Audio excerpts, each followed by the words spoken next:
Hello, I'm Isaac Hayes III, founder and CEO of Fanbase. Listen to what I'm about to tell you. The window to invest in Fanbase is closing. We've raised over $10.6 million of our $17 million goal. That means there's room for less than 6,370 people to invest in Fanbase for the average amount. The minimum to invest in Fanbase right now is $399. That makes you an owner in Fanbase today. Go to startengine.com/fanbase to invest. Why? Because current social apps have taken advantage of users for far too long, with content suppression, shadow banning, harmful racist content, and no real tools for monetization and equity. Fanbase has over 1.4 million users and counting, allowing anyone to reach all their following and monetize their content from day one. Social media is the new TV, and whoever owns the apps that distribute that content have the opportunity to own potential billion-dollar companies. While big platforms with uncertain futures are failing to serve their users, Fanbase is stepping up to fill the gap. Don't wait until it's too late. Invest now, invest for yourself and your future. Go to startengine.com/fanbase and own the next generation of social media.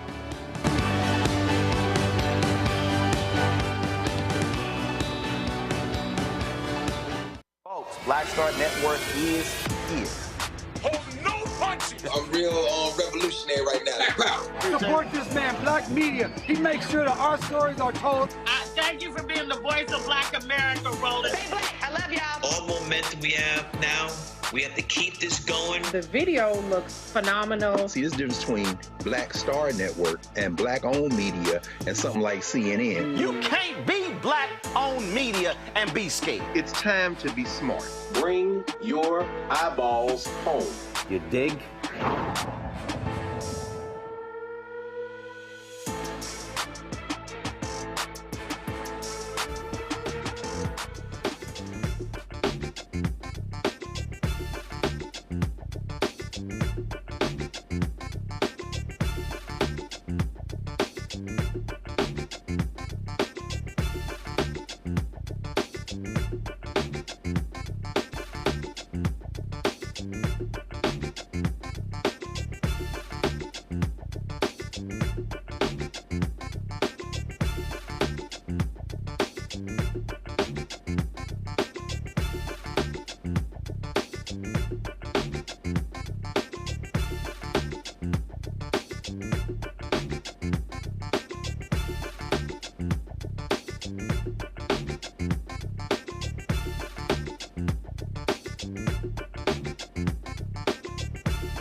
Today is Friday, May 16, 2025. Coming up on Roland Martin Unfiltered, streaming live on the Black Star Network. Rattler Nation is pissed off after Florida A&M University trustee for the 13th president, and they pick someone who literally is grossly unqualified for the office.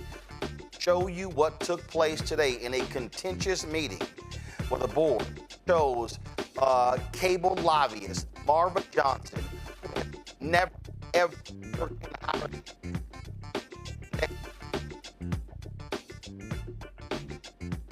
dollars, 3 times more than what she made as a lobbyist. We're going to break it all down. Also, drama at the Diddy trial inside the courtroom as Cassie Ventura wraps up emotional testimony. We'll talk with legal analyst Candace Kemp. Folks, a major Supreme Court ruling could change the way police use of force. This judge, Sinyangwe, founder of the Mapping Police Violence, joins us to talk about this huge Supreme Court in a 7-2 vote slaps down Donald Trump when it comes to using a law to ship out Venezuelans. Why is the DOJ trying to charge a black member of Congress with assault in that melee that happened outside of the ICE Detention Center in New Jersey? We're going to talk about all of that, y'all. It is time to bring the funk on Roland Martin Unfiltered on the Black Star Network. Let's go. He's got it. Whatever the miss, he's on it. Whatever it is, he's got the scoop, the fact, the find. And when it breaks, he's right on time and it's rolling. Best believe he's knowing. Putting it down from sports to news to politics. With entertainment just for kicks, he's rolling. It's on go, roll, y'all. It's Roland Martin, rolling with Roland now. He's funk, he's fresh, he's real, the best, you know he's Roland Martin now.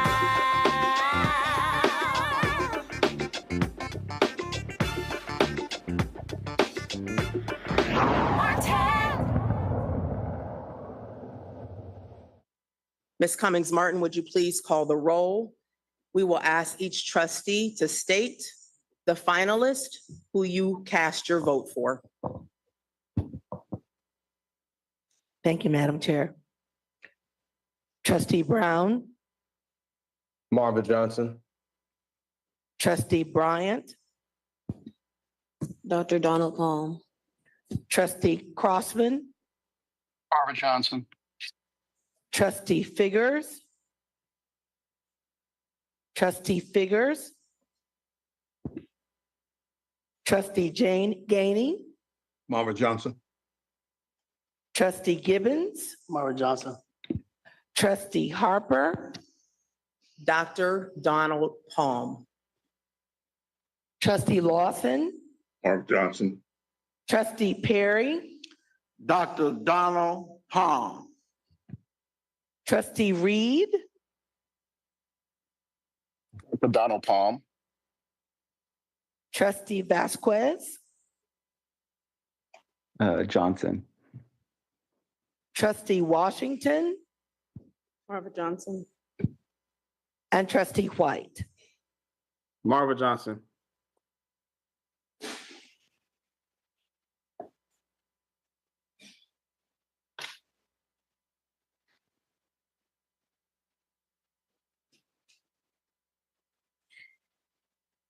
Madam Chair, there are 8 votes for Attorney Johnson and 4 votes for Dr. Donald Palm. Thank you. The motion passes.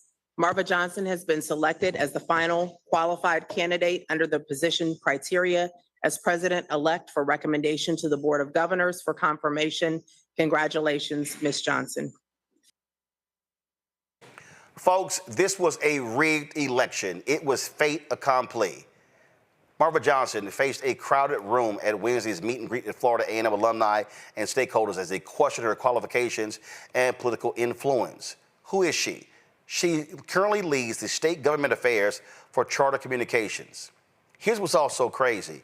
She requested a salary range of $450,000 to $750,000, never revealing what she currently makes as a lobbyist for Charter. Well, I actually talked to a number of people who are in the cable industry. Her salary range is anywhere from $200,000 to $250,000. So Marva Johnson is going to make 3 times as much money in 1 year as the president of Florida A&M, as it would take her 3 years to earn as a lobbyist.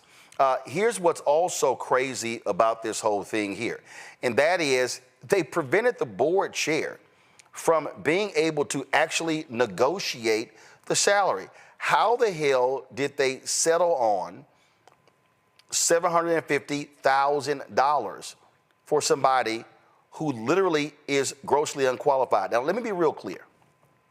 There are a number of people who have called this a MAGA takeover. Florida A&M is a state university. The governor picks who's on the board of trustees. And so this is what happens. I'm not talking about MAGA. I'm not talking about the GOP. I'm not talking about any of that. And here's the deal. Be very clear. I know Marva Johnson. I've met her, have talked to her at numerous cable events over the past 20 years. And this is what, if Marva Johnson came on this show, and we did reach out to Marva, I texted her last week, she was getting on a plane, and I invite her to come on the show to explain this whole deal. But let me be real clear. If Marva Johnson was interviewing somebody for a job to work on her staff as a lobbyist for Charter Communications, and if they presented the kind of resume that she presented to be the president of Florida A&M University, not only would Marva Johnson not hire them, I can guarantee you they would not even get an interview. That is how weak her resume is in order to lead this institution. We showed this the other day. And I believe it is incumbent upon us to do this again, because when you're talking about being the president of a university, leading an institution, 10,000 students, you kind of got to know what you're doing. You kind of got to have a sense of what you're doing. I need everybody to understand, again, I'm not talking about MAGA. I'm not talking about GOP. I'm not talking about the role that she played as being a delegate or an elector for Donald Trump and then supporting Ron DeSantis, any of that. I'm talking about qualifications. And isn't it interesting that we're living in a moment where Donald Trump and Ron DeSantis and MAGA and Republicans are attacking DEI, and they're talking about merit, merit, merit, and they literally put a black woman up for a job to be the president of arguably the top 3 HBCUs in America, and this is her resume. Guys, this is not hard. This is not hard. Group vice president, regional vice president, state government affairs, Charter Communications, Bright House Networks, corporate vice president, government and industry affairs. Then you go down to corporate vice president, technology policy and industry affairs, interim vice president, CLEC operations, director, carrier services and financial operations. Y'all, that's it. That's her resume. She hasn't even been an adjunct professor at a college or university. Now, she served on the State Board of Education. Okay, she's a board member for 8 years, chair for 4 years of the Florida State Board of Education. I'm sorry, that ain't it, y'all. That's not it. So I can understand why Rattler Nation is angry and upset of what is going on. What's crazy is they're going to be paying a grossly unqualified person $300,000 more, $300,000 more than they were paying the previous president, Dr. Larry Robinson. That is absolutely insane. Show these board members. Show the board members. These are the board of trustees. And show the next one. 8 of these folks. Here's what's crazy. One of these people was literally installed on the board yesterday who still voted today. Who still voted today. Do you understand how insane that is? I don't know what these folks were thinking, but there's no doubt in my mind when the board had 3 esteemed candidates and they shoehorned Marva Johnson in at the last second, folks, it was already decided. It was already done. This cake was baked. They basically decided, Ron DeSantis said to his people, make my girl the president. And in the 8-4 vote, that is exactly what they did. It was extremely contentious today. There were folks who spoke at the hearing. And again, if you look at social media, if you look at all of the talk, all the chatter, I mean, it has been on fire. Folks talking. I have seen individuals make clear that they were going to, that they were pulling their money. There was one woman who said she had already included Florida A&M in her will. She was removing them. I can guarantee you, you are going to see a backlash. This is not going to sit well at all with the alumni at Florida A&M University. It was incredible just listening to the arguments that these people made as to why she should be the president. It was unbelievable, again, listening to them. The board chair weighed in with her thoughts. I just want to show some of what the board chair had to say. And also, again, this board hamstrung her. Go ahead. I want to again thank you, fellow trustees, for this healthy dialogue and civil discourse and good governance. And thanks again to the Presidential Search Committee for getting us to this point, and Committee Chair Gibbons for leading the committee. Like each of you, I take my fiduciary duty very seriously. And this is a consequential decision that will shape the future of students and the success of those students, as well as the engagement level or lack thereof of faculty, staff, alumni, current and future donors, the Tallahassee community, the members of the industry cluster, and beyond. Yes, I am a proud 2-time alumna of this illustrious institution. Yes, I was the 3rd female SGA president, Student Government Association, for those who are watching and who may not be familiar with the language and nuances of FAMU. Yes, I'm a Humphreys-era Rattler. Yes, I married a Rattler. Yes, our daughter is a graduate of this institution and is duly employed by a Fortune 100 company because of the education she got from this institution. But it's not just my personal history that shapes my service to this board. And you're right, Trustee White, this is a thankless job. But I do it for the love of FAMU, selflessly. And there are 2 factors that have always guided every decision I make, every deliberation, and that is student success and the perpetuity of FAMU. I'm a huge believer that what gets measured gets done. And I welcome the performance-based funding model. I embrace the accountability plan. I am extremely proud of the progress that this university has made with this board, as well as with predecessors who have preceded the roles in which we now sit.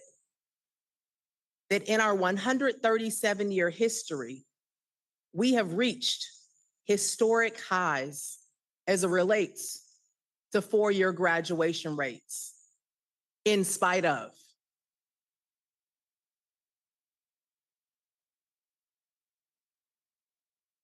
That we have achieved the highest score of an 83 this year since the performance-based funding model has been established. That is something to be extremely proud of. But we do have a ways to go. We do need to continue to advocate for student success that will ensure engagement across every important stakeholder group and the perpetuity of the institution that so many of us love and cherish at this College of Love and Charity. There's no leader without followers. And having spent the entire week on campus, having participated in the interviews, having participated in each and every community forum with community members and alumni. For years, China has been waging a war on America. So, folks, we're playing, that's the interruption, we're playing it from the live stream that we had earlier.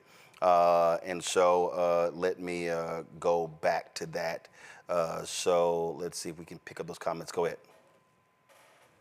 And having read through the summary of hundreds of stakeholder feedback, hundreds of inputs, having read up until maybe 1:30 a.m. this morning, every email, and I've responded to everyone that I could, and will respond to everyone if I have not yet.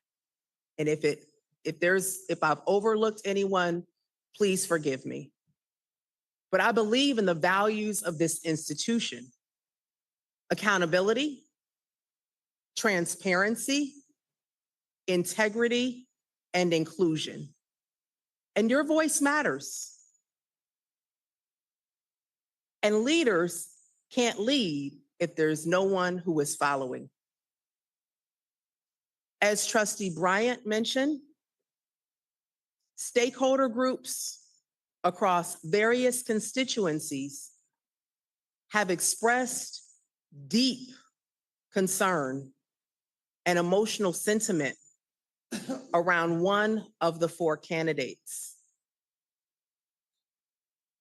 When Chair Lamb and I worked together to name the search committee, I wanted nothing more than a high integrity process that produced exceptional candidates. I'm a believer in God, and I believe in doing things in decency and in order. On behalf of the Board of Trustees, I apologize to any finalist or semifinalist whose names were leaked due to a breach of confidentiality. What was circulated about one of the candidates, one of the finalists, prior to this week, in spite of that, I came into this week with an open mind, but I was left feeling empty.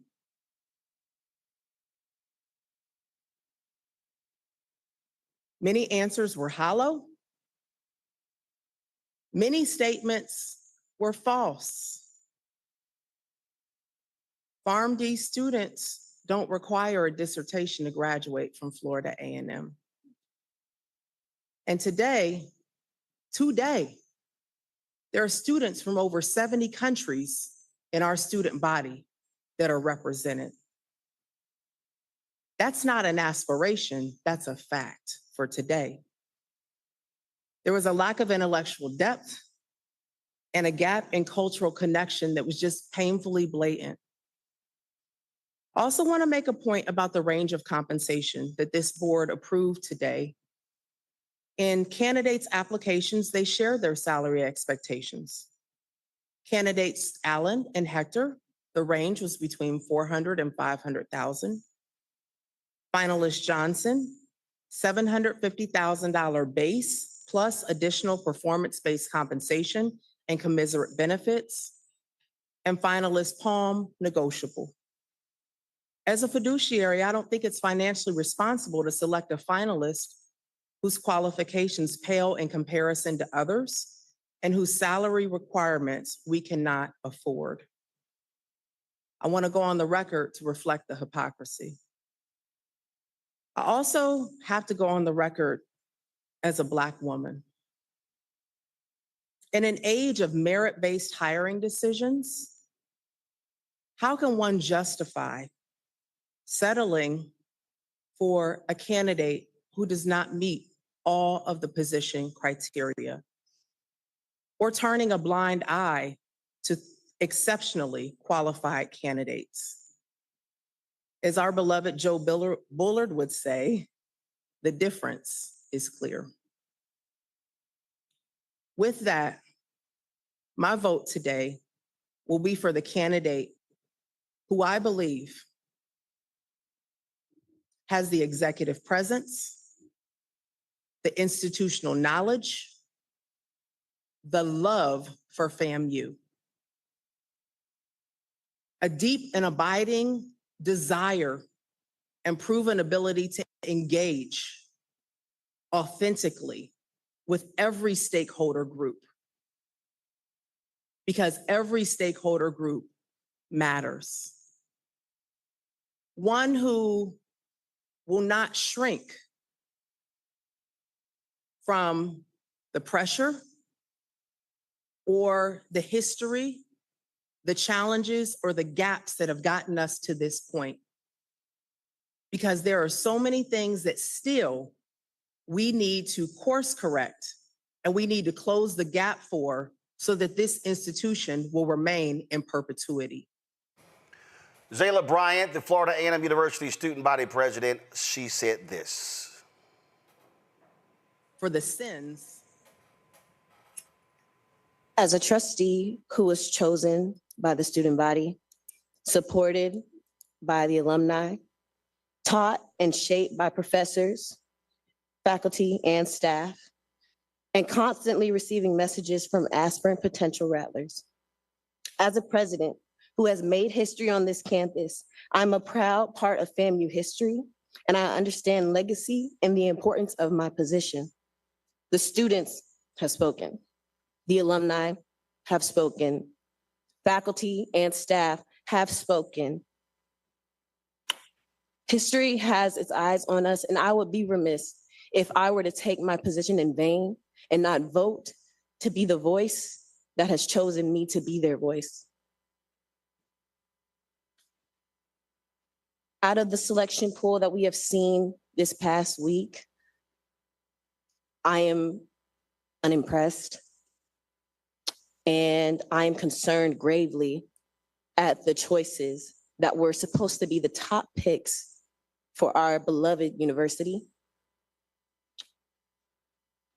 I'll take this time to show my support for candidate Dr. Donald Palm, because he is the only candidate out of all of my conversations and deliberations with students that I never had to question who his priority is. And as members of this board of trustees, people in leadership and people who care about education at its highest, I think it's important that we always understand that the reason why we are here, that the people who put money in our pockets, that the reason that we have any significance or influence in these chairs right now are the students. So understanding that that had to be a question is absolutely unacceptable. I won't speak on a specific candidate, but the amount of disrespect and disregard that I've seen this week from candidates was astonishing. And I hope to never see that or choose that for my beloved campus. Those are my final remarks. Joining us right now is Rob Hardy, a graduate of Florida A&M University, prominent film director as well as producer. Rob, glad to have you here. Your classmate, alpha brother, Will Packer, was very vocal against this hire. And again, this is what I said at the outset. I'm taking MAGA off the table. I'm taking the GOP off the table. I am looking at the 4 candidates based upon their resume. And I showed on this show yesterday the resumes of all 4 candidates. And there is no way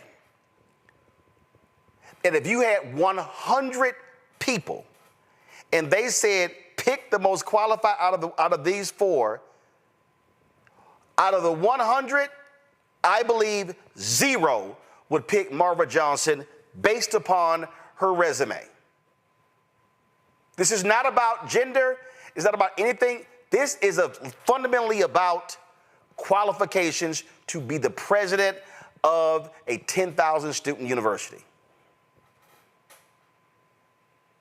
You know, you are absolutely right.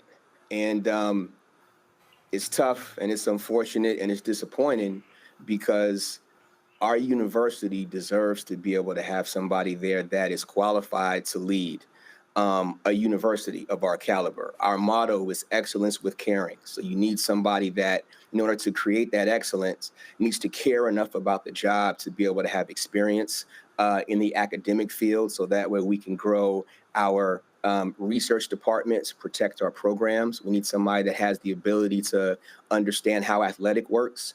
So then that way we can expand our programs, recruit more students, leverage the relationships that we have. Somebody that's able to inspire and support the faculty, so that way they feel comfortable and seen enough to be able to pour into our students, and ultimately understand that as a university, our responsibility is to the students.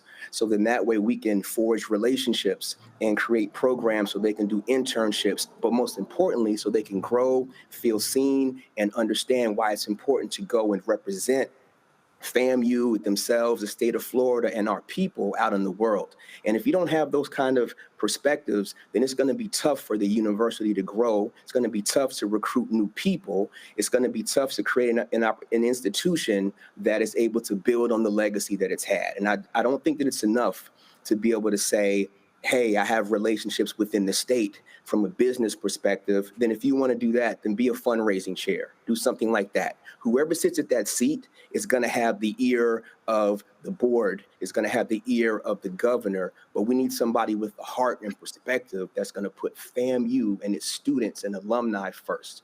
And unfortunately, it doesn't appear that that's what we have right now. Let me say this here, and as someone, first of all, people need to understand, my first paid job was reporter at the Houston Defender in 1990.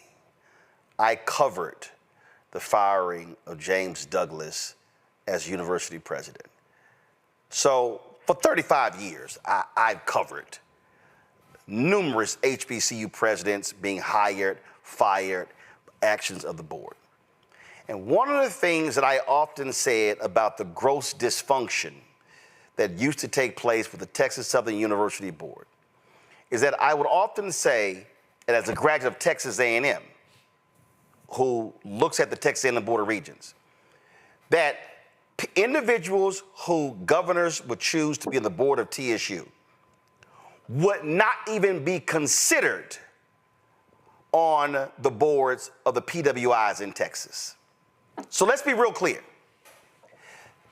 There is no other institution in Florida where Marva Johnson would have been a finalist to be the president of the university. Not the University of Florida, not Florida State, not the University of Central Florida, not Florida Atlantic, not Florida International, not even a community college in Florida. She would not even make the cut. But what Ron DeSantis has decided is that it's perfectly fine to put a grossly unqualified person to lead that little black school in Tallahassee. That's literally what they're saying with this choice. Well, listen, I know that you have a whole situation with hiring a new president at University of Florida. So you can use that as an example as far as the candidates that were available for that job and the resumes that came with that. So that speaks to everything that you're talking about. It'd be different if even the candidate that was chosen had the qualifications on paper, which they don't. At least that way, then it'd be a gray area as far as who's the best for the university, what are the real motivations, but it's not. It's a stark contrast between someone that has university experience, someone that has research experience, someone that has experience working with students, and someone that completely doesn't. You're absolutely right. In none of those other scenarios would this candidate have even been up for review. They would not have passed the first phase. Unfortunately, we don't know who the other people were that were in that initial pool, but given the group that moved forward, she clearly was not in the lead on paper as far as her experience. And on top of that, there was a really visceral response from the alumni, from the students, and from the faculty of not wanting this person to be the one that's in the top seat. But still, the board members voted her overwhelmingly into that position. What is also strange to me is they purposely would not let the chair of the board negotiate the contract, which typically happens. And then what did they do? They chose somebody who actually had a conflict of interest. Nicole Washington, and I'm going to show because her photo needs to be seen. Nicole Washington is principal of Washington Education Strategies, a national education policy advisor. I don't know what the hell that even means. But they chose her to negotiate this salary, which is interesting because she and Marva Johnson were appointed by, she's a former Rick Scott aide who was appointed with Johnson to the State Constitution Committee in 2017. That's not who you want negotiating a contract. Right. That's your homegirl hooking you up. And that's exactly what happened here at a salary of $750,000. And I'm telling you, I know the cable industry well. Marva Johnson was not making, she was making between $200,000 and $250,000 and is telling that she would not disclose her salary. She's going to get paid triple what she was making as a lobbyist for Charter Communications. Absolutely. Absolutely. And listen, you know, that's the actions speak for themselves. The fact that the person that was in that position that was supposed to make that transition, that was supposed to negotiate that salary, that was supposed to negotiate what that package would look like is not able to do that. Somebody that's related to the incoming president, not related by blood, but as far as relationship, is able to negotiate that. Those are all the, you know, that gets added to the list of inconsistencies throughout this process that unfortunately we've been forced to deal with. And it's not because people haven't been galvanized to make our voices heard on the student side, on the faculty side, and on the alumni side. It's just because, unfortunately, the board is who makes all those decisions. And even though there was overwhelming support, and it was said on the call that there was overwhelming support for another specific candidate, Dr. Palm, I'll just be honest, was the name that was mentioned on the meeting.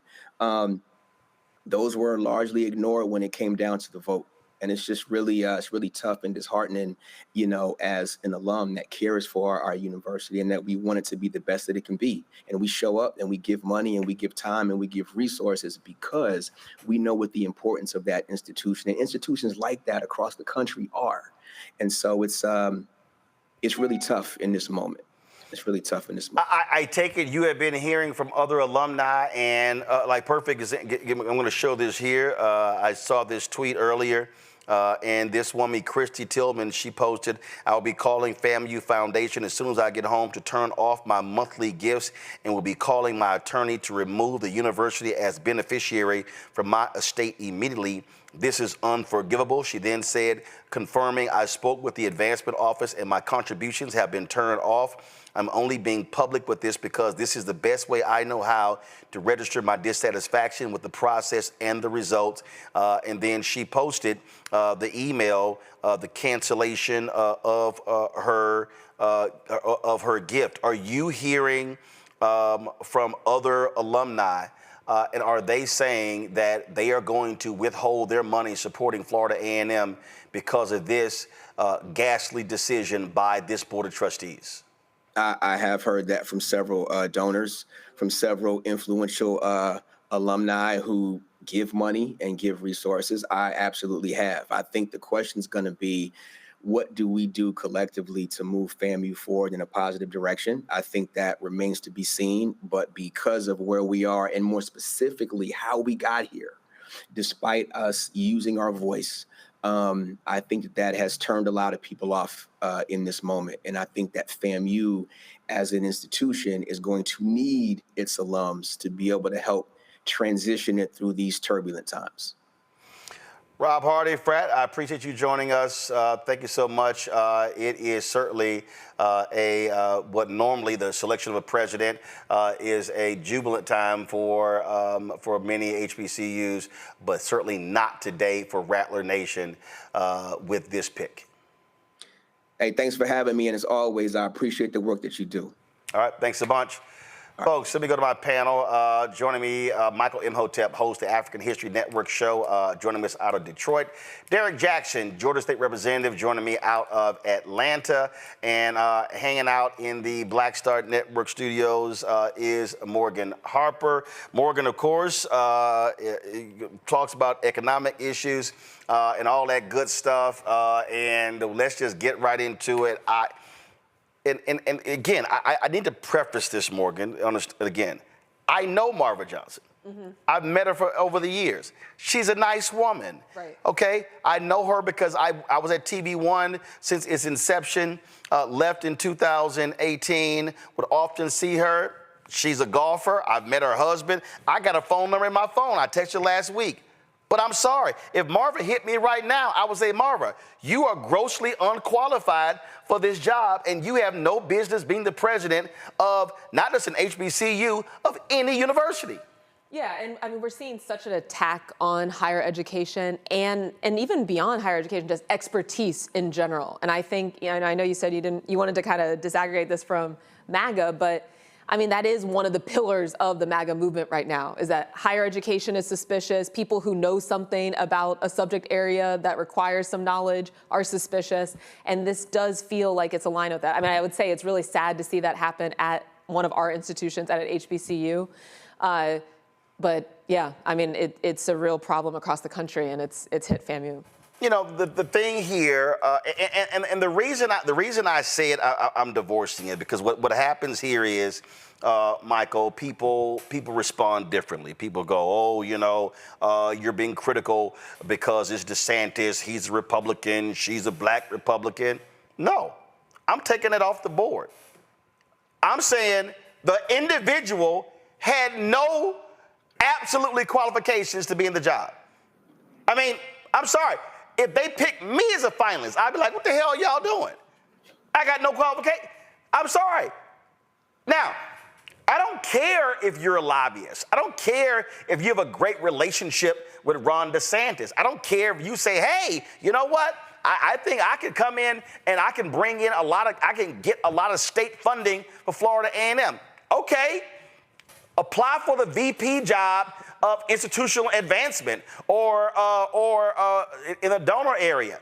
But to be the president, no skill set, you've never worked in higher education, you've never worked in a university in any capacity whatsoever, and the other three people, their resumes blow you away. I'm sorry, this was rigged. This was all about setting her up for the job, and I feel sorry for the other three candidates because they got screwed. Yeah, Roland, you know, I do follow your line of thinking, saying set MAGA apart from this, and just let's look at the qualifications. And based upon the qualifications, I didn't see the show yesterday where you showed the resumes, but just listening to this, but also either last Friday or Friday before last when you had Will Packer on, we talked about this as well and how Marva Johnson is totally unqualified for this job. Now, I used to be a consultant to a local community college here in Detroit. I've taught at a community college, and I've known college presidents, community college as well as universities, and I have not come across a college president that did not have a PhD. Okay, uses a PhD in education or some related field or something. Now, there probably are some, that 4,000 universities and colleges in America, there probably are some with no PhDs, but I haven't heard of many of them. Okay, but here's the deal. Okay, you know what? I was on the phone with somebody and they said, you know, there's a bunch of people with PhDs who should be president. Okay, gotcha. All right, so you said you didn't see it. Okay, this is Rondell Allen, Provost VP, Academic Affairs, University of Maryland, Eastern Shore. Acting Vice President for Strategic Initiatives, Dean, School of Pharmacy and Health Professions, Associate Dean for Academic Quality, Associate Dean for Student Affairs at Xavier University, Assistant Dean for Program Assessment, Xavier University. Okay, let me go back. Now, let me go up here. Donald Palm, who is Executive Vice President, Chief Operating Officer, Florida A&M. Okay, let's see right here. Florida A&M, tenure full professor, associate professor, assistant professor. Then you go to Executive Vice President, Chief Operating Officer at Florida A&M. Then you go down here to, let's go, Interim Vice President for Advancement and Executive Director, FAMU Foundation, Corporate Engagement Fundraising. Then you go down here, previously, Virginia State University, Executive Vice President and Provost, Vice President for Student Affairs, Vice President for Research. Then you go down here to, let's see here, Associate Provost for Undergraduate Education, Office of Academic Affairs, Associate Vice President for Academic Affairs, Assistant Vice President for Academic Affairs, all at Florida A&M. Then let's see here, okay? So let's go to the third candidate. Again, and I just want people to understand, I'm just walking y'all down of the actual numbers. Gerald Hector, okay, Senior Vice President for Administration and Finance at the University of Central Florida. Look at this here, Senior VP for Administration and Finance. Then you go down here and then you see Morehouse, Executive Vice President, Chief Business Officer. Then you go down to Cornell University, Vice President for Financial Affairs and University Treasurer. Then you go down, Vice President for Financial Affairs. Then you go to Ithaca College, Vice President for Finance and Administration. Johnson C. Smith University, Vice President of Business and Finance. United Negro College Fund, Corporate Controller. And then let's see, Deloitte and Touche, a public accountant. Those are the resumes of the other three people. And this is the resume of Marva Johnson. I'm sorry. It's not even a conversation. Exactly. So no background in higher education as well. No experience in higher education, as we talked about. Other than being on the State Board of Education for 8 years and 4 of those years was chair. That's it. Yeah, but actually working at an institution, none. Zero, zilch. And just to connect this, I know you want to try to disaggregate this from Governor Ron. No. But let me be real clear, Michael, why I'm doing that. Because see, folk want to play the, oh, you don't like MAGA Republican. No. They're the ones who are always talking about merit. They're the ones who are always trashing DEI. They're the ones who are always saying who's not qualified and who is qualified. Right. Boom!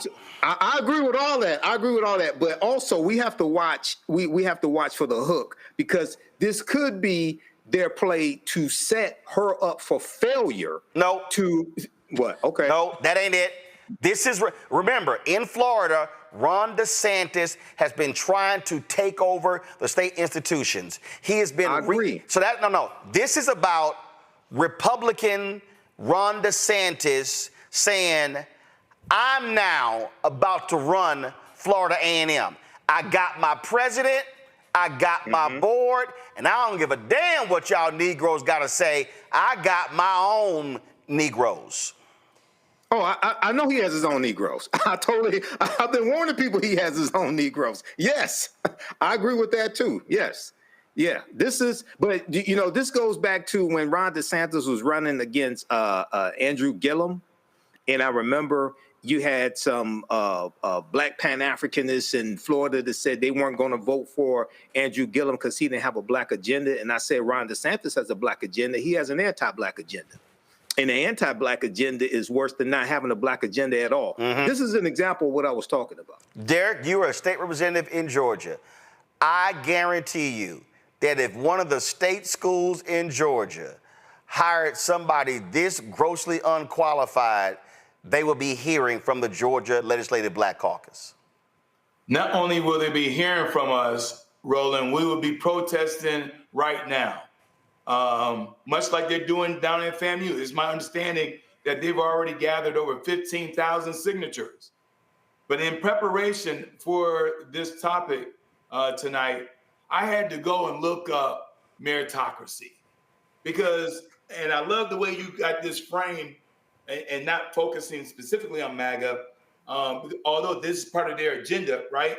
I mean, Kevin Roberts from the Heritage Foundation, he specifically put this into Project 2025, but we'll put that on the shelf. And I looked up, Roland, meritocracy, because that seems to be the challenge of the season that we're in. And meritocracy says it is built on the principle that individuals who demonstrate the requisite skills and abilities and qualification, as you've been highlighting, should be the ones to achieve the positions of power, trust, and responsibility. And she does not meet any of this definition. In fact, if we want to really expand this conversation, Roland, look at the federal government.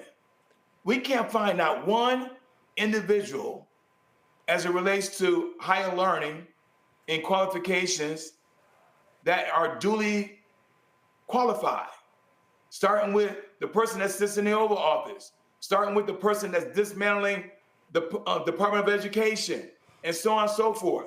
So this is part of their plan, Roland. The question is really now, what's our next move? And I watched Will Packer in your show yesterday, and some of the things that the alumni doing. And as you just already stated, people are going to be pulling their money out. And as the president of a higher learning institution, your primary job is raising money. So is DeSantis going to give FAMU some money from the state treasury? I don't think so. And so we're just going to have to watch what they're going to do. But the real question this evening, Roland, is what is our next move? Because those 10,000 students at FAMU deserve and demand better. I tell you what, Morgan, if I was a Florida A&M graduate, I'm disrupting, or a student, I'm disrupting everything. I'm making your job real uncomfortable. Yeah, and absolutely. And I do think it's important to connect up to these larger trends. Because like at Ohio State, for example, right now, we have someone, do you know the highest education that the president of Ohio State has currently achieved? What? A BA. Took over for a PhD engineer who was a disruptor, who was bringing in change. Who is this guy? This is the guy that is going to co-sign on totally dismantling any DEI effort at the university, eliminating the Center for Student Belonging that a lot of Black students found to be their home base at their experience at Ohio State. So, yes, particularly at FAMU, we need to be aware of what's going on, but this is a national effort again. And yeah, I mean, I agree. I agree with what Derek was saying about we need to be speaking out, but I don't know. There were people speaking out about what was happening at Ohio State, but it all comes back to political power, because how do these people get in place? It's because the governor wants it, the board of trustees. And so I think alums, I think you are right though, Derek, like alums staying engaged and organizing to make sure that you will continue to influence how these institutions are run is very important. But also I want to remind people of something. Ron DeSantis was elected. He beat Andrew Gillum by 30,000 votes. Yes. We spend lots of time on this show talking about these things, and people are in an uproar today. But did they vote to keep Ron DeSantis out of the governor's mansion? See, it's real easy to be mad after the fact. It's real easy to be upset and man, you got signs and you want to protest and no. You're going to have to own some stuff. You're going to have to own it. See, if you one of those folks watching me right now and listening right now and set your ass at home, you part of the problem. If you mad about that thug in the Oval Office, raping and pillaging the country, and firing people left and right, violating the Constitution, selling the nation out, but you chose not to vote, you chose to stay at home, this on you. Right. There's a reason we got the shirt. There's a reason we sell the shirt. Don't blame me, I voted for the black woman. I can tell y'all right now, because I remember it, it's seared in my head. The Tallahassee Democrat ran a story after DeSantis beat Gillum. And they showed the turnout of the top 20 counties in Florida. And 1 through 11 were all red. You didn't get to number 12, and I believe it was Broward. That was at 57%. Miami-Dade was 54%. So it's a whole bunch of people who didn't do nothing. Remember that sister the New York Times talked to? Teacher's aide, 32 years old, in Milwaukee, who says, oh, I ain't vote because I thought he was going to win. Well, your ass not voting guaranteed he was going to win. So I hope the folk watching right now understand that the governor of a state controls state schools, can control the board of trustees, can control the hiring process, now can control who is going to be working in the administration. We warned y'all they were coming after HBCUs. This ain't just Florida. Look what Republicans are doing in Tennessee State. Yeah. I'm telling y'all, buckle up. This is going to continue. But if you choose to listen to the Simple Simon, all the loudmouths, Democrats ain't shit, Kamala ain't nothing, Kamala, she ain't black enough, cut the check, where my tangibles? But now y'all mad? I don't want to hear shit. Now, I hope that you so pissed off now that you actually gonna do something. I hope that you're now so pissed off that you say, oh, ain't no way in hell Ron DeSantis' wife gonna run for governor. I hope y'all pissed off about that settlement that happened in Florida where her foundation got all that money in that corrupt deal. So what you gonna do? Are you gonna be mad for a day? Are you gonna be a keyboard gangster on Twitter? Or are you going to mobilize and organize and turn and channel your outrage into action to vote these corrupt thugs out? Because y'all got to remember, they changed the rules in Florida. They got to do year-by-year contracts. She the president.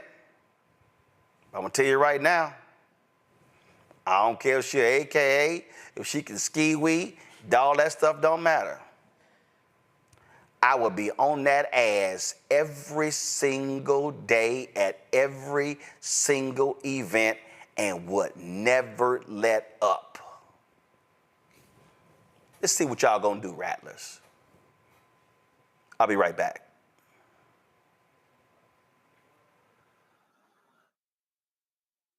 We are getting real about mother wounds.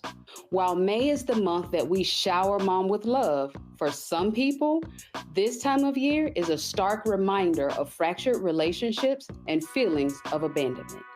In this episode, we will be uncovering the trauma of mother wounds and sharing tips on how we can begin to heal them. What we don't talk enough about in our community is giving ourselves permission to even heal. That's all next on A Balanced Life here on Black Star Network.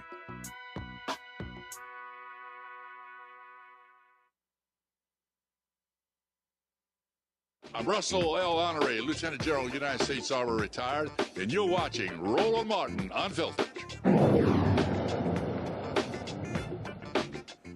Ooh, more drama in the courtroom in New York City today. The federal trial of Sean Diddy Combs. Joining us right now is legal analyst Candace Kelly.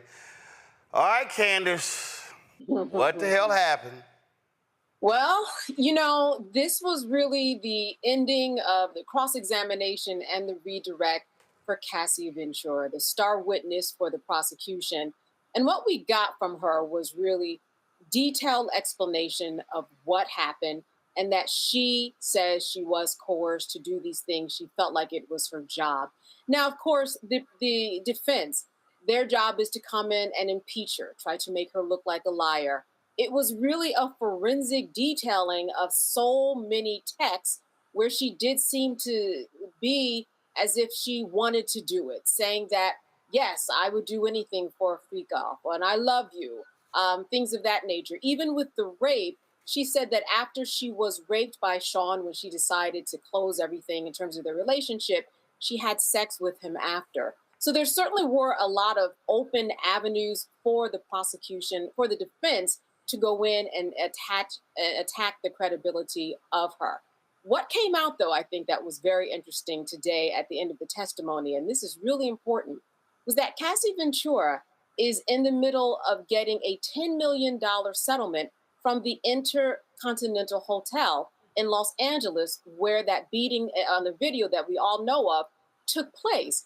And this was something that on Cross, they brought out in the midst of trying to also get her to say that she was having financial problems overall. For example, Roland, they said, hey, weren't you going to go on tour? And she said, yes. And they said, but after you got that $20 million settlement, you no longer went on tour. So, you know, it was really a kind of a money chain that they were getting to. And then it ended up with this $10 million settlement that nobody has ever heard of, but that the Intercontinental Hotel is responsible for. This was a deal that was made, Roland, about a month ago. So, and again, so that strategy very clearly is to counter what took place in the previous 2 days of the testimony. And again, for the prosecution, I had a big time attorney in LA who said, this is a sham. The person said to me, I've heard more about domestic violence than I had sex trafficking. Yeah, and you know, and that is an argument that a lot of people they're really asking me specifics about when does prostitution actually take place. I'm getting that argument or that question a lot because we are seeing a lot about domestic violence. But again, it's going to be up to the jurors to connect the dots to say that all of the beatings that she was getting forced her to stay in the relationship and continue in these freak-offs. But we are hearing a lot about domestic violence. That is true. We're also going to hear more about domestic violence from the next witness that took the stand today for about 20 minutes, and that would be Dawn Rashar. And she's from Making the Band, from the group Danity Kane.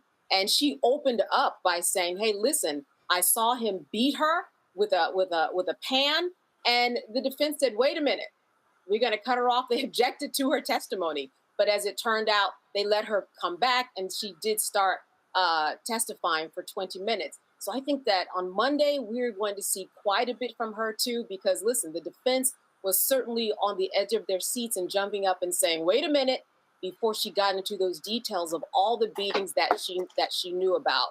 This is someone who's known Sean for 20 years in business and in friendship. In fact, when she filed her lawsuit, which came right before this particular indictment for this lawsuit, he said, I'm very surprised. We're friends. He really didn't understand it. So Monday is going to be another very important day for someone who has seen firsthand that the beatings of Cassie and herself saying that she was sexually assaulted, as well as there were some copyright violations, a lot she's going to get into on Monday. Wow, that is a whole lot. In summation, how would you lay out this first week? Well, I would say this. They say that in every lawsuit, there's the plaintiff side, the defendant side, and someplace in there, there's the truth. And that truth comes about and is presented in terms of how each side tells the story. What is the story and what are the holes that can be broken into, holes that are open that we can break into? I would say at this point that Cassie has made a very, very compelling argument. And it looks like they are setting up for more witnesses to support what she was saying. If we think about it, anybody that is a part of a relationship that might be abusive or coercive, this is actually what they do. They are taught by their abuser. They're taught by the person forcing them to do something, that this is normal. And so I think that's what I got from what she was explaining while she took the stand. After a while, she felt like it was her job. She felt like it was her normal. And then she was just stuck. She couldn't get out of it because every time she turned, Sean Combs was there making threats against anybody that she was going to be with, or blowing up their cars or calling them. And she felt like, I'm stuck. And so she's assumed that role for years. All right. Candace, great work. We'll chat with you next week. All right, then. All right. Appreciate it. Thanks a lot. Folks, we come back. Black caucus in Maryland not happy with Black Governor Wes Moore. He vetoes a reparations bill in the state. I'll explain next right here. Roland Martin Unfiltered on the Black Star Network. Don't forget to support the work that we do. Join our Bring the Funk fan club. If you want to, of course, support us via Cash App, use the Stripe QR code. You see it right here. Click the Cash App button to continue to contribute. You can also make credit card payments with that particular QR code. Making checks and money orders payable to Roland Martin Unfiltered. P.O. Box 57196, Washington, D.C. 2003 7-0196. PayPal, R. Martin Unfiltered. Venmo, RM Unfiltered. Zelle, Roland at RolandSMartin.com. Roland at RolandMartinUnfiltered.com. We'll be right back. On the next Get Wealthy with me, Deborah Owens, America's Wealth Coach, we're talking about the difficulty of being able to acquire wealth for Black Americans. My guest, Emily Flitter, is the author of The White Wall: How Big Finance is Bankrupting Black Americans. The bad stuff that you feel when you're dealing with the financial services industry is not your fault. It's not your fault, and you don't deserve to be treated like this. That's right here on Get Wealthy, only on Black Star Network. This is Tamala Mann. And this is David Mann, and you're watching Roland Martin Unfiltered.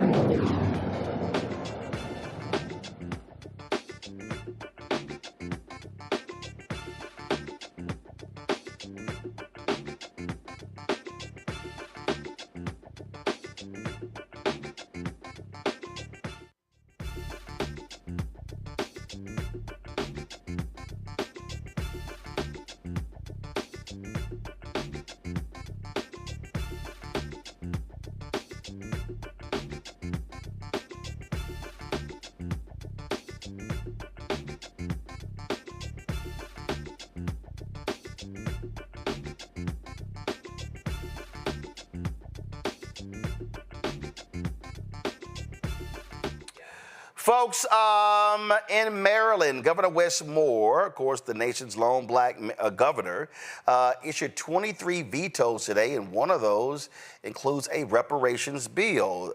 This is the Washington Post story, came down about an hour ago. He vetoed, this is what they say, Maryland Governor Wes Moore on Friday vetoed a bill that would have required the state to define the economic harms to black descendants of enslaved people and recommend remedies, dealing a blow to reparations supporters who counted on the only black governor of a U.S. state to be an ally. The veto of a reparations study was the highest profile of 24 vetoes. Moore issued late Friday, the most the governor and rising Democratic star has fought back against the democratically controlled legislature during his 2.5 years in office.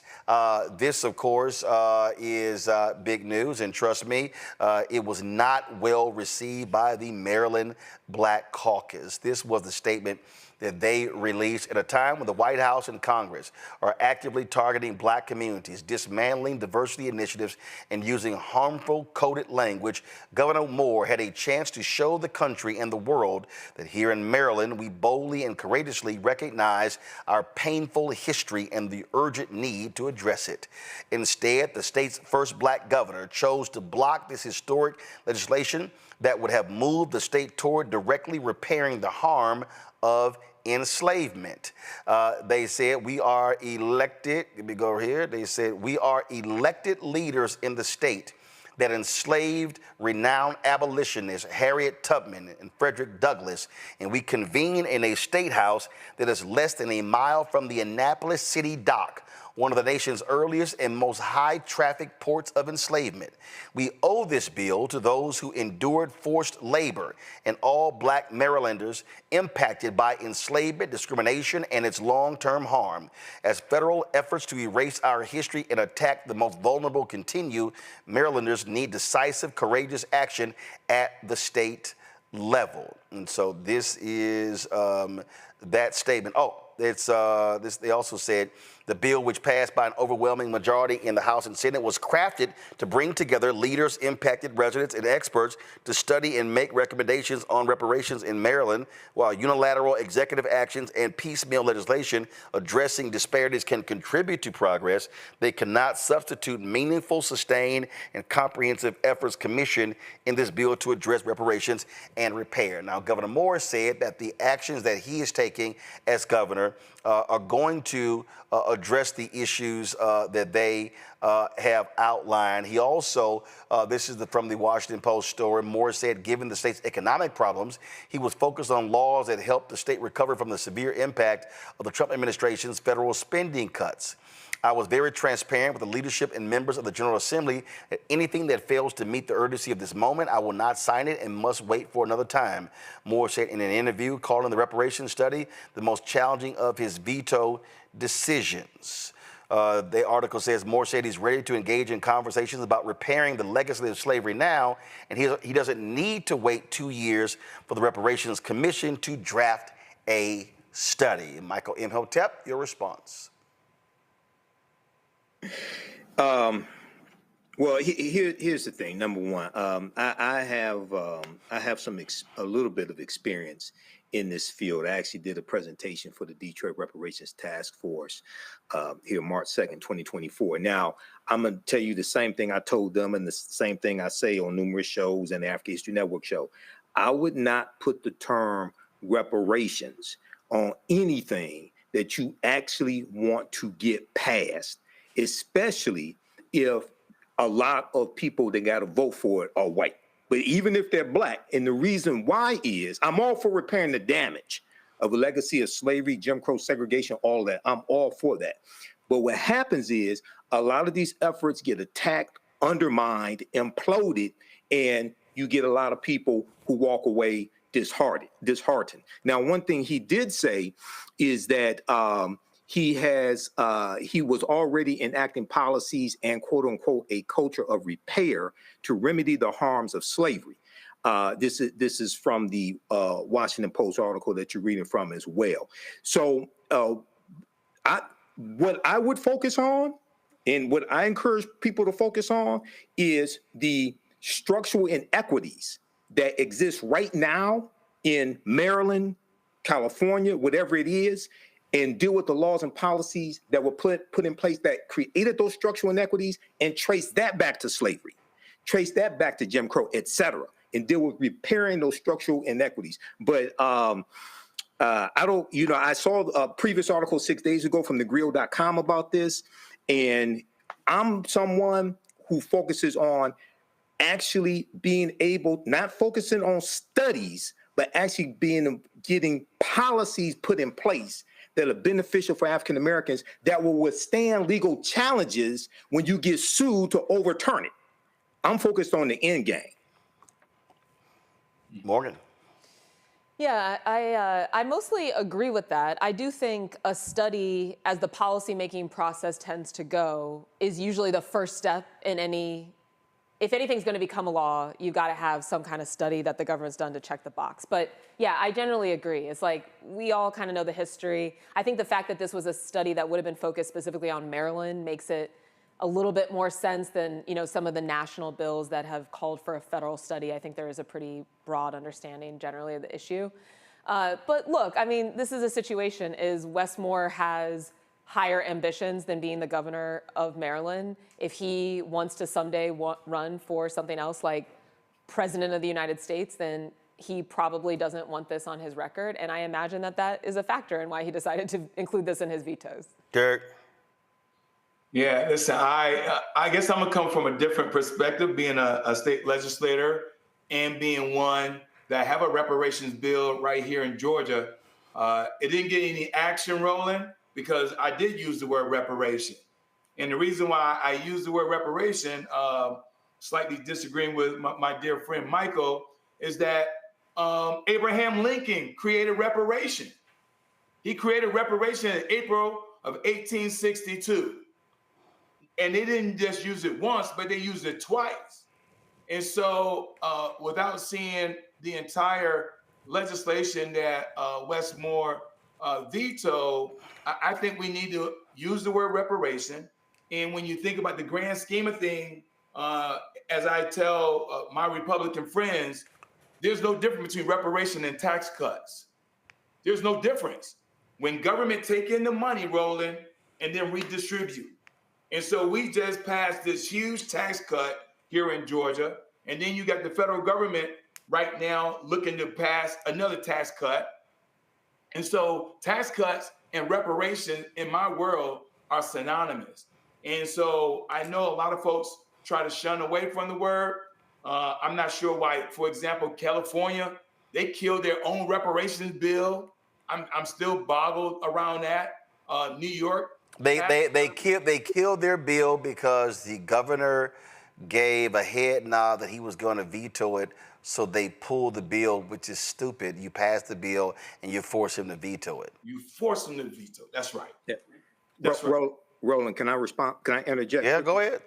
My dear friend Derek, I won't hold it against you, but you talked about Abraham Lincoln. So you're talking about the Compensated Emancipation Act of April 16th, 1862, which passed Congress and it abolished slavery in Washington, D.C. That was spearheaded by a man who became Senator Henry L. Wilson, if I remember correctly.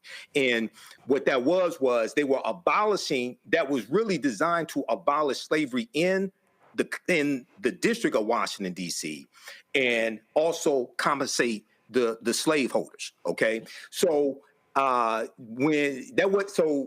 wasn't Lincoln's idea, but when we talk about, well, I'm somebody who not just studies history, but has also been involved in writing public policy in the city of Detroit, and I focus on actually getting policy put in place. 1, 2. Structuring it so you withstand legal challenges, because they're going, any of these, just like with Evanston, Illinois, from my understanding, and Roland, you've had Robin Ruth Simmons here on the show. I've interviewed her twice on the African History Network show. When you talk to Robin, she said they structured their reparations program to withstand legal challenges because they knew they were coming. So a lot of people focus on, and I'm not saying you are saying this, Derek, but I've been involved in this for some time. A lot of people focus on cut the check, and don't understand, one, at the federal level, race-based policies are illegal at the federal level. Okay, that's Title VI of the 1964 Civil Rights Act, Section 601, non-discrimination federally assisted programs. 2, a lot of states have various laws that ban race-based programs. California was one of them, which is why the California Reparations Task Force, they structured theirs based upon lineage, having to trace your ancestry back to someone who was either the descendant of slavery or came to the U.S. prior to 1900, because they knew, you talked to Camila Moore, who's an attorney, who was the chair. Camila Moore said they knew they were going to be challenged in court. So when we deal with this, and I think it's also important to understand, we have to go after low-hanging fruit, because we're in a even more anti-Black climate, where you had the $2.2 billion that was given to Black farmers, okay, under the Biden-Harris administration. That got attacked. We know it was $5 billion before that, farmers of color, including Black farmers, in the American Rescue Plan. That got stopped by groups like Stephen Miller's group, who's a senior advisor to Trump right now. Go ahead. Derek? Yeah, but it only got stopped because it involved giving Black people money. It got stopped because it's challenged in court, yes. But wait a minute, Michael. So if you go back to 1862, yes. The only reason why I use Abraham Lincoln, because he was the president. But 1862, April 18, when he gave $300 per slave owner, they were all white men. No, there's about six black slave owners in Washington, D.C. that also filed petitions, and they got reparations as well. Go ahead. Hold on. But majority of the population, correct, $300 per slave, were white European men. And then they turned around 4 months later, Congress said, hey, we're going to give you land too. So if you're a white European man, we're going to give you 160 acres. The only thing the Homestead Act. Only thing you need to do, that's right, the Homestead Act. Only thing you need to do is live on this land, use this land, till this land, and you got 160 acres. Pay the taxes. With about $5.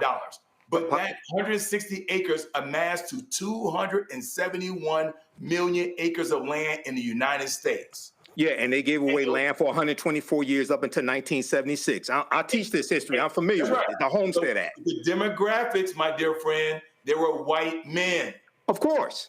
And so if the court of law is going to say you can't give money to Black people, but you turn around right now, if they pass this tax bill, the top 1%, what's the number of population of the ethnicity and race of the top 1%? Probably 90% white. I understand that, but when we talk about legal challenges, Morgan, do you want any part of this? Well, here's what I would say is the fundamental thing is, if we're in a position now, to me, is if we're in a position where we have only one Black governor in the entire United States of America, and he's not even willing, because Michael, I consider a study defining economic harm for Maryland as pretty low-hanging fruit. If you're not willing to support that, God help us. But here's the thing, right? Here's the thing. Studies, like, what have we been talking about? Studies and actually implementing law are implementing policies that are beneficial. And Michael, wait a minute. Michael, hold up. Yeah. All across the country, cities, counties, school boards, they've done disparity studies. Yes, harm reports, things like that. First, to show from when it comes to contracts, and then created a program based upon the study. So to Morgan's point, what's the big deal with a study going forward, but as the governor, you still do the things you say you're doing? Why can't two things happen at one time? Well, as I said, I'm all for repairing the damage of a legacy of slavery, Jim Crow segregation, things like this. What I would do is focus on, if you want to study something, I would focus on studying the present day structural inequities, study the laws and policies that created those structural inequities, that created the harm, and trace that back to slavery. I personally, and I've said this repeatedly over and over again, I would not put the term reparations on anything that you actually want to get passed. When you are a minority population, when you're dealing with an anti-Black society, No, we got to. Let me, Roland, you smarter than me. Why do most slaves that run away at nighttime and not in the daytime? That's true. Why do most slaves run away at nighttime and not in the daytime? Because they knew they had a better chance of staying gone if they ran away at night. I'm saying we got to learn how to run away at nighttime. Okay? Hell no, don't put. And the other thing that we have to learn how to do is show how the policies that disproportionately positively benefit Black people are good for everybody. That reduces opposition. Didn't say it eliminates opposition, but it reduces opposition. Too many of our people get caught on the reparations treadmill and keep running around generation year after year after year doing the same damn thing. No, we haven't figured this out. I'm all for repairing the damage.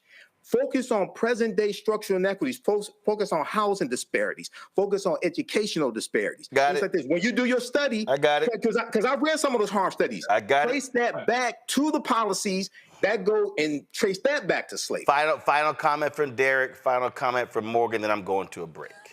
Roland, Adam Clayton Powell, Thurgood Marshall, Dr. King, and all the others who were part of the civil rights movement, they didn't create something else. They used the Constitution.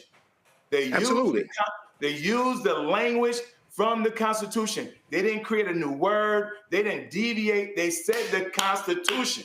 And so all I'm saying, if we're going to go back to the past and look at the ills of this country, then we just say Abraham Lincoln and everybody else in 1862 used a form, and it's called reparation. Morgan. And I'll just make a very practical point that if at some point, and this kind of builds off of what you're saying, Michael, is the goal, you're trying to actually, based on law, make a case for why there should be economic return, then you need some information about what that harm has looked like. That can be a big effort if you're just an individual citizen. Even if you find a lawyer who's willing to represent you, they're going to have to take on all that risk for themselves. Right. This is shifting that burden to the state that has more resources to gather that information and can be the basis for further legal action. No. That's it. Okay. That's it. All right. I done let this damn thing go as far as I'm going to let it go. I'm going to a damn break. Right. Okay? That's it. I'm cutting this. I'm cutting this off. All right. Go to the break. On the Black Table with me, Greg Carr. We featured the brand new work of Professor Angie Porter, which, simply put, is a revolutionary reframing of the African experience in this country. It's the one legal article everyone, and I mean everyone, should read. Professor Porter and Dr. Valencia Watkins, our legal roundtable team, join us to explore the paper that I guarantee is going to prompt a major aha moment in our culture. You crystallize it by saying, who are we to other people? Who are African people to others? Governance is our thing. Who are we to each other? The structures we create for ourselves, how we order the universe as African people. That's next on the Black Table, here on the Black Star Network.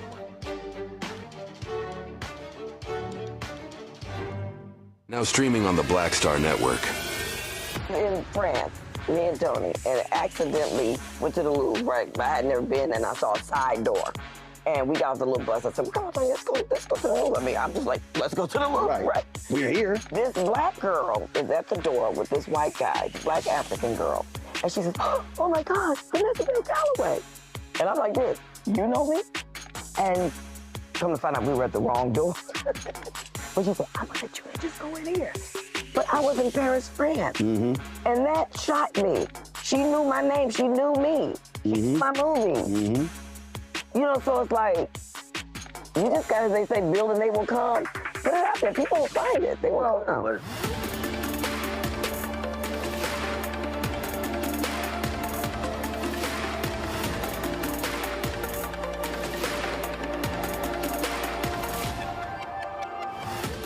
How you doing? My name is Mark Carey, and you're watching Roland Martin, unfiltered, deep into it, like pasteurized milk without the 2%. We getting deep. You want to turn that shit off? We doing an interview, motherfucker.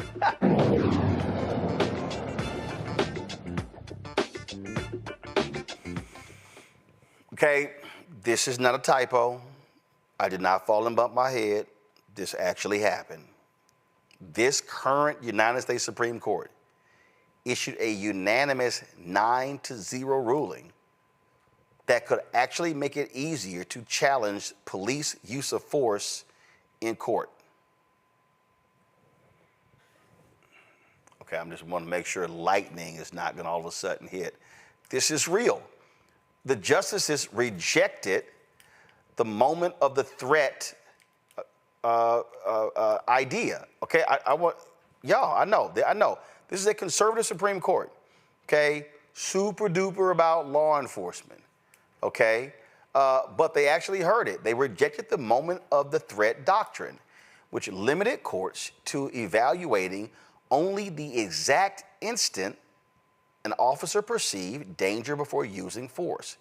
Instead, the court ruled that judges must consider the totality of the circumstances, including events leading up to the critical moment when deciding if an officer's actions were reasonable under the Fourth Amendment. Samuel Sinyangwe, founder of Mapping Police Violence, joins us right now. And Samuel, were you even shocked with 9-0? You know, I was shocked that this was a 9-0 decision given this court and some of the previous decisions that it's made on a host of issues. So it was a shocking ruling, but it was a good ruling. And so, you know, I'm not mad about it. Okay, so explain to people who have no idea. Like literally people in the chat are going, what? What the hell? Is this a joke? So explain what this actually means.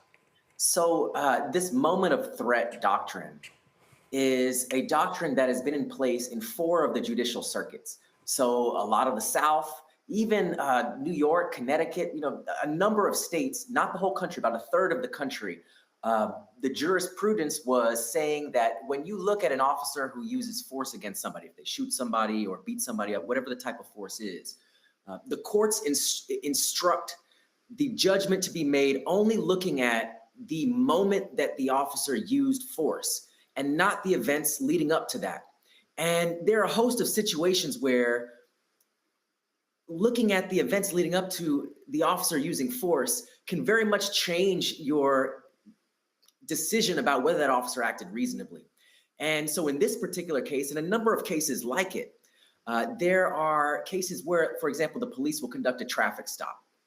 And, you know, they'll walk over to the vehicle, they will get license registration, and, you know, officers have policies usually where they're instructed, you know, not to reach into the vehicle, not to get in front of the vehicle, because if the person drives off, you know, that could put the officer potentially in danger. But in some cases, the officers, let's say they think the person's gonna try to get away and drive away. Some officers will like jump on the front of the vehicle, jump in front of the vehicle, put their arm inside the vehicle, try to restrain the driver and the steering wheel as they're driving away.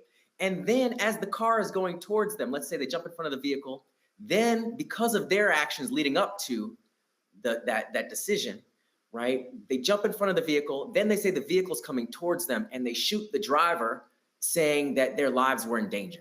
So if you're looking at moment of threat, the courts in those 4 circuits instruct the judgment to be made only in that moment that the officer fires their weapon. So they'll say, okay, the car was coming towards the officer in that moment. And so the officer might have reasonably believed that their life was in danger.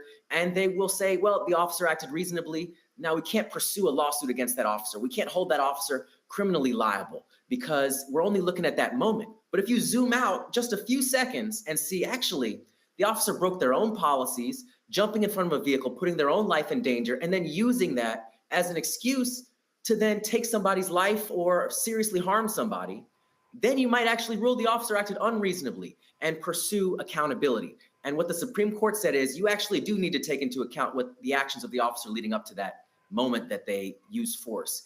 And that's important because there are so many cases in which the officers sort of, their actions precipitate, they escalate the situation, then use that escalation as an excuse to harm somebody.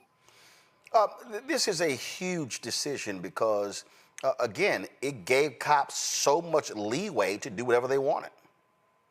Absolutely. And it also didn't make sense that in a third of the country, the courts were looking at police use of force differently than in the remainder of the country. So you had this uneven sort of justice system where in some places it's easier to hold police accountable, but not others. And those places that it was more difficult tended to be in the South, tended to be places with large Black populations. So we were bearing the brunt of that. And what the courts did with that 9-0 judgment was say all across the country, you need to take into account the officer's actions leading up to using force. And that accounts for about a third of all cases where the police kill people in the United States are within those 4 judicial circuits that now have to change their judgment to incorporate that past actions of the officer in that decision. Questions for the panel. Derek, you first. Yeah, I appreciate the this ruling. I really do. But I do know that police force is a problematic, polarizing topic. And so my question is, do you anticipate us seeing changes in police practices and police accountability? The reason why I asked that is because we thought body camera was going to change police behavior. We thought police started implementing independent investigation. We thought that was going to curtail these kind of behaviors. And unfortunately, we still see the number of lives taken and no longer with us, even after we implemented policy that we thought was going to curtail behavior. Yeah, so it's an important question. And I think what's clear is even in places that have a broader sort of what they call a totality of circumstances judgment, instead of moment of threat, they look at the totality of the circumstances, including the officer's actions before using force. Even in those places, it's not like, the police are routinely being held accountable. The rates of accountability, the rates of officers being charged, the rates of officers being punished, disciplined, suspended are very low all across the country, but especially in places where they can't even look at, whether the officer escalated the situation, whether the officer put themselves in danger and then use that as a pretext to use force against somebody. So this is an improvement, but it is not the only thing that needs to change. There are a host of other wholesale changes that need to happen in the context of policing. In terms of what the police are being called in to do, in terms of how they interact with people when they do that, in terms of how they're accountable and held accountable and investigated after they commit any type of misconduct. All of those things need to be changed fundamentally in this country. But this is something that was still unexpected, I think, when we think about this court. And so I'm hopeful that more changes can happen as well. Morgan? Yeah, thank you for the overview, Samuel. That was really helpful. I'm also thinking about enforcement. And so this would still rely on someone who has been harmed by excessive force, bringing a lawsuit. And now, it's a better legal standard, improving the likelihood that lawsuit would be successful for them. Or does Department of Justice need to play a role? And with this Department of Justice, how should we be thinking about how this will actually be enforced? So this will make it easier for individuals to bring lawsuits against officers, family members to bring lawsuits against officers who might have taken the life of a loved one. But there's still, a host of other barriers that need to be looked at. I mean, you think about qualified immunity still exists, right? The courts didn't repeal qualified immunity. So even when you look at the totality of circumstances of the case, what they then will say is, well, maybe the officer acted unreasonably, but was there a prior precedent, an almost identical circumstance like that, where the officer would have known that what they were doing was violating that person's rights? And if there wasn't a prior case exactly like that or similar, then often they throw that out. You can't hold the officer accountable because of qualified immunity. So that needs to be looked at in the case of civil accountability. And then on the criminal side, prosecuting officers investigating whole departments and putting them under consent decrees, we've seen backtracking, especially from this administration, that is trying to walk away from some of those agreements that were already in place and certainly isn't interested in pursuing new ones. And that comes at a time where, in fact, the data is suggesting, it's been a long time trying to gather data not only on cases where people are killed by police, but also non-fatal force, which impacts 300,000 people in this country a year. And when you look at the police departments that have had those DOJ interventions, those pattern and practice investigations, been put under consent decree, they reported pretty substantial reductions in overall use of force while they were under that consent decree. So those things matter as well. And it's a problem that this administration is not pursuing that like the previous one was. Michael. All right, Sam. My question is, understanding that when Donald Trump was on the campaign trail, he said that he was going to give 100% immunity to police against criminal prosecution for doing their jobs. And then also, we know there was an executive order he just signed in the last couple of weeks on policing. How do you think all this will play out with this Supreme Court ruling when it comes to holding police accountable for criminal prosecutions, being tried for unreasonable force for criminal prosecutions? We know you have Donald Trump appointed 234 federal judges when he was president before. So how do you think all this will play out, all things considered? So first and foremost, while the Trump administration has been signing these executive orders, they aren't going to be able to intervene in cases where the officer is charged at the state level. And it's been extremely rare for the federal government, for the DOJ, to actually successfully prosecute individual officers. There have been a handful of cases, but it hasn't been as widespread, even as at the state level, charging officers and convicting them. So that will continue, and that will be something that, as the courts now are being instructed to look at the totality of circumstances, hopefully there will be a higher probability of accountability in those kinds of cases. So, because of federalism, there's still the possibility of holding police accountable at the state level, even as the federal government tries to do everything they can to make that more difficult. Right. All right. Thank you. Well, and I guess, and just one final thought, and a takeaway for everyone at home is, I mean, individually, it sounds like, Samuel, we still all have an obligation to be engaged, seeing how police departments at the local level are run, because that's the best way to prevent any sort of lawsuit or investigation from ever having to happen, right? Absolutely. And I think at the state level, we need to be pushing for the state to take on some of the responsibilities that the federal government is walking away from. So in states like California, the AG of the state can initiate a pattern and practice investigation and put a police department under a consent decree, just like the federal Department of Justice can do. And they've done that repeatedly in a number of police departments. And that's important because as the federal government walks away from that, as they try to walk away from those consent decrees, and they certainly aren't doing new investigations, the state can actually step in and take on that responsibility, initiate those investigations, hold police departments accountable. The data suggests that actually substantially reduces use of force.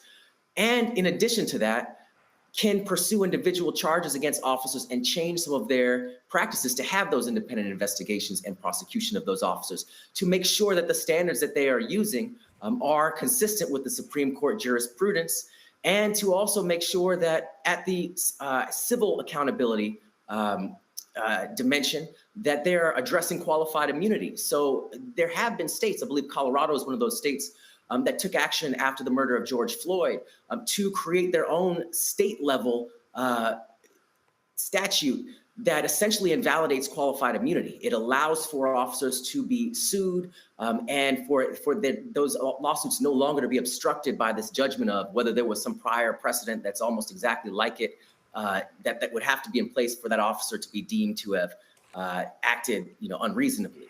So states can step up. They should be stepping up, especially in states where legislators, you have more Democratic legislators. They should be pushing for policies that can take on these responsibilities and hold the police accountable right now, because we can't expect the federal government to do that for us. All right, Samuel, we surely appreciate it, man. Thank you so very much. Absolutely. Folks, going to a break. We'll be right back. Roland Martin Unfiltered on the Black Star Network. Don't forget, support the work that we do. Join the Brina Funk Fan Club. I'm going to contribute via Cash App. This is the QR code to use. This is the Stripe QR code. You can also use that QR code for credit card as well. If you want to make a check and money order, make it payable to Roland Martin Unfiltered.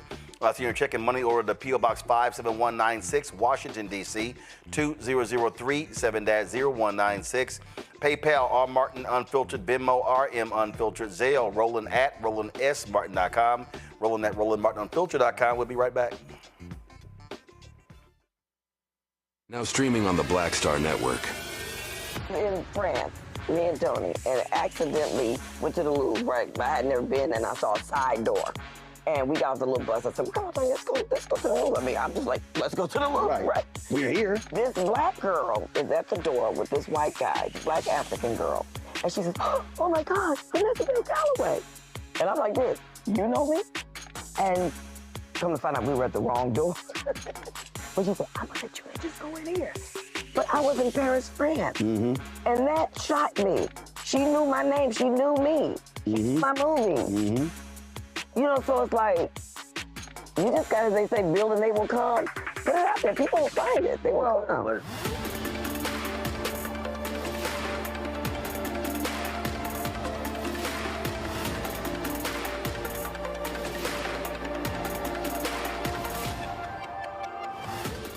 I am Tommy Davidson. I play Oscar on Proud Family, Louder and Prouder. Right now, I'm rolling with Roland Martin, unfiltered, uncut, unplugged, and undamn believable.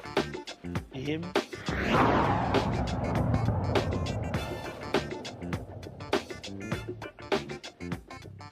Yep. All right, folks. Republicans on Capitol Hill did not get the required votes in the Budget Committee to move forward with their big, beautiful bill. But Congresswoman Stacey Plaskett, let's just say she was sick and tired of being sick and tired. Thank you, Mr. Chair, and my fellow member of the Ways and Means Committee, which I agree is the greatest committee in the Congress. We have come to the end of a very long week here in Washington, and anyone watching now will likely have watched this week as we work through the night. Starting on Tuesday, Ways and Means Committee spent over 18 hours working through the night and into Wednesday trying to avert the catastrophic impact that this legislation will have. We watched Republicans give away the farm to greedy billionaires, the CEOs and corporations, making permanent tax cuts for the richest and trying to trick the rest of Americans with a set of minuscule measures that are all temporary and only serve to pull the wool over taxpayers' eyes. That overtime tax that they were talking about, temporary. Tips, temporary. Taxes for the wealthy, permanent. Don't be fooled. It's about the wealthy people in this country, not you and me. Our Republican colleagues in the Energy and Commerce Committee tried to rip away health care from Americans that need to pay for their giveaways to big corporations and the rich. Republicans are stealing from the poor and giving to the rich, feeding the king from the people's forest, from their own communities, while cosplaying as Robin Hoods. My colleagues talk about a strong country. We're gonna be weaker because of this legislation. You can believe that. And listen, when Democrats were in charge, we instituted so many things that expanded work for all Americans. We increased health care. We guaranteed safe, affordable, high-quality childcare for every worker and family. We supported new energy. We supported growing this economy. Democrats temporarily expanded the child tax credit, giving so many children a chance. And we did this in a manner because we were concerned about the deficit. Listen, I'm concerned with SNAP. I'm concerned with Medicaid, Pell Grants, energy manufacturing. Those are important to me. That represents trillions of dollars that they have cut.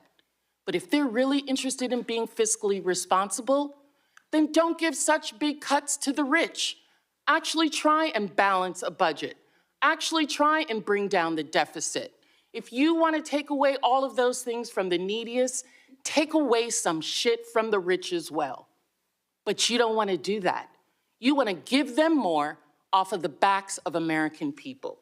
You're going to cut SNAP by $300 billion. Medicaid, healthcare for the poorest, $700 billion. You won't even give a cut to individuals making over $1 billion, which would have taken away $1 trillion that we could put back into other things. This is about the wealthy. This is not about the American people. I yield back. Well, now, Morgan. Signs of life in the U.S. Congress. I ain't got no problem with her cussing. Go right ahead. No, I mean, I think the times demand it. I mean, this reconciliation bill is ridiculous. It's, like she said, going to cut so many support services that are critical for people like healthcare, but just let me count the ways. I mean, there's a moratorium on any state being able to pass a bill that would regulate AI. Imagine what that would be. No, that's just dumb. What? That's just dumb. That's just dumb, exactly. But that would unleash free reign to big tech to further endanger children, pick your poison, whatever. So, but you know, I do think it's important, like one of the real sticking points in this bill is the SALT deduction. Yep.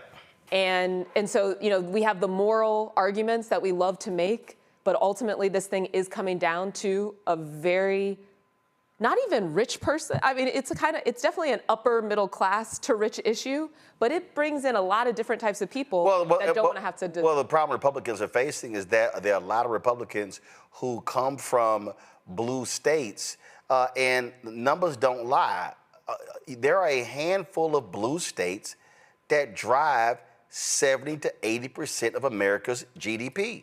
Right, right. And so those Republicans are like, I got constituents who are high, who have, you know, homes that are 500,000 on up. They want that damn deduction. They want that deduction so that they're not getting they're considered double tax on property taxes. They will be able to deduct more of that, especially if you own multiple homes, for example, all of that. So it'll be really interesting. Yeah, I agree, Roland. The politics on this are not clear, and it is not clear what Mike Johnson's going to do about it. Derek, they had a vote. They couldn't get it out of committee, and then they like, all right, y'all just go home. We'll see y'all next week. You know, I enjoy the fact that they couldn't get it out of committee. In fact, that's where we get the opportunity to kill some of these bad bills in committee. But here's the broader picture, Roland. This DOGE agency that was illegal, never created by Congress, they said, hey, we're going to be able to pay for this. We're going to be able to pay for these tax cuts.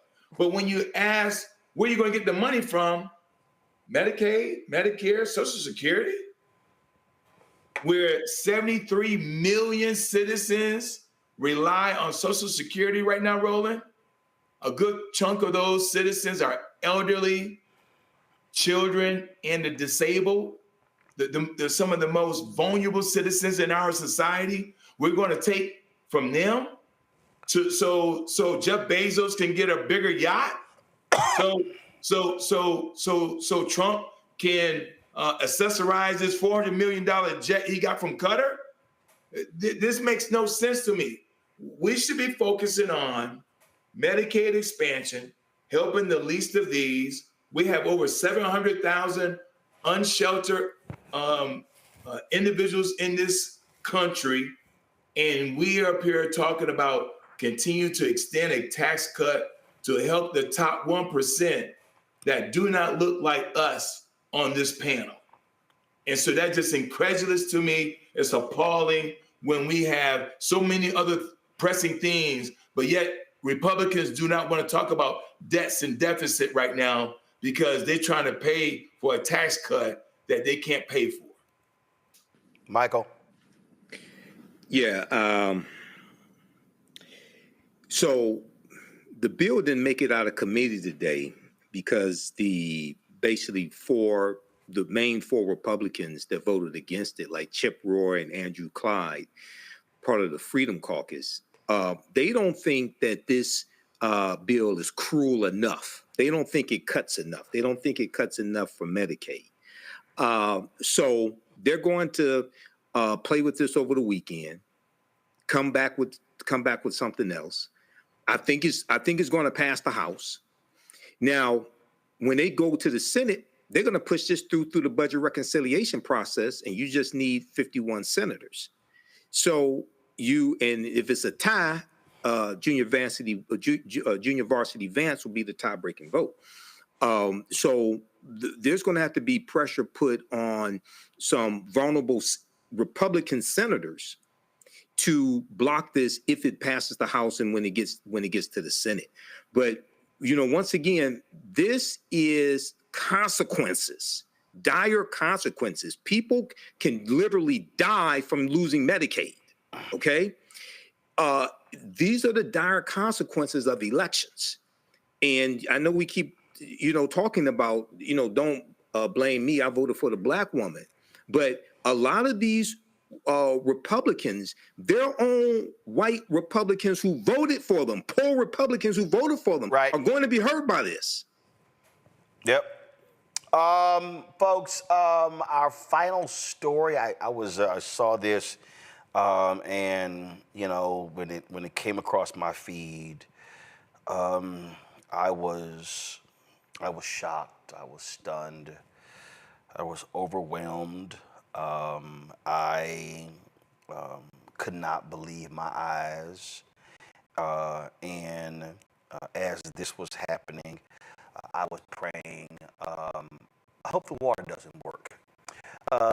The Nottoway Plantation, the largest antebellum plantation remaining in America, folks, burned down. It's built in 1859 by enslaved black people. John Randolph, a sugar plantation owner, he owned about 150 slaves. It was converted to a resort for weddings, events, and tours. And this is what happened today.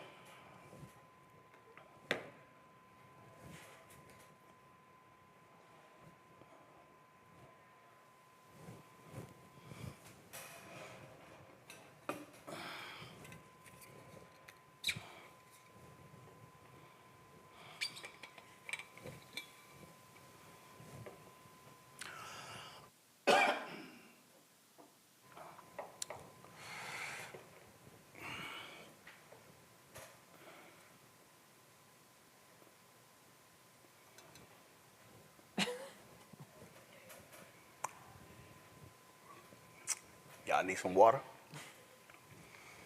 Need some water, Nottoway Plantation? I want that shit to be ashes. These punk asses literally turned it into a resort, Michael. Yeah, you know, I've heard of different things like this, and a couple years ago, I heard about this trend of white people going to plantations as a resort and on vacations and things like this, and they tended to skip over the fact that they were enslaved Africans. When they take them through the tour and all this, you know, they talk about the workers and this is where the workers slept and things like this. Is like, yeah, okay, all right. You know, there's a song called The Roof is on fire. We don't need no water. Derek, go ahead. Listen, I have no sympathy when these types of things happen. And the reason why is because what they're trying to do up in Washington, D.C., Roland, I mean, they're trying to stop the African American Smithsonian. They want to talk about DEI as if it's a bad thing, diversity, equity, inclusion. And so, I have no sympathy of this particular horrific place that were built by slaves. Is the roof is on fire. Morgan.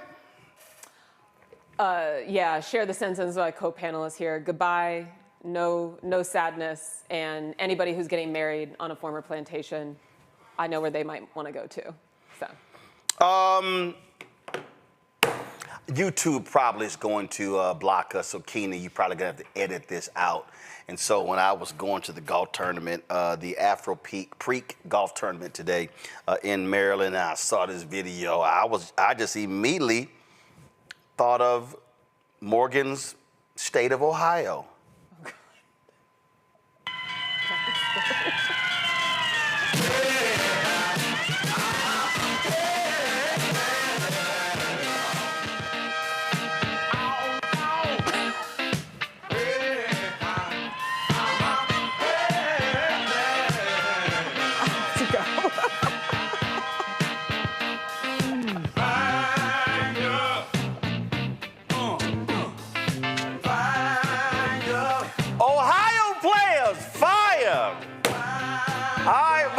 Appreciate it. Thanks a bunch. Thanks a bunch. Thanks, Derek. Thanks, Michael. I appreciate it. All right, y'all. That's it for us. I'm going to be live in Philadelphia tomorrow. Then Monday, I'm going to be at the 7th Annual Anthony Anderson Celebrity Golf Classic. Don't forget, support the work that we do. Join our Bring the Funk fan club. So you're checking money. First of all, use Cash App. Use the QR code for Stripe. So you're checking money order. P.O. Box 57196, Washington, D.C. 20037-0196. Makes checks and money orders payable to Roland Martin Unfiltered.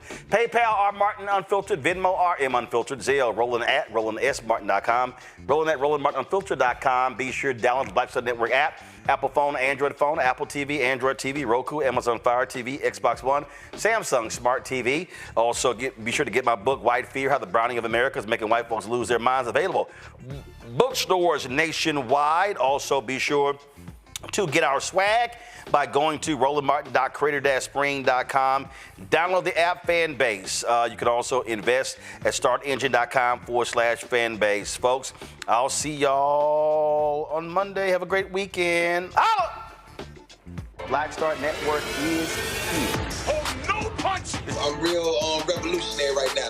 Thank you for being the voice of Black America. All momentum we have now, we have to keep this going. The video looks phenomenal. See, this difference between Black Star Network and black-owned media and something like CNN. You can't be black-owned media and be scared. It's time to be smart. Bring your eyeballs home. You dig?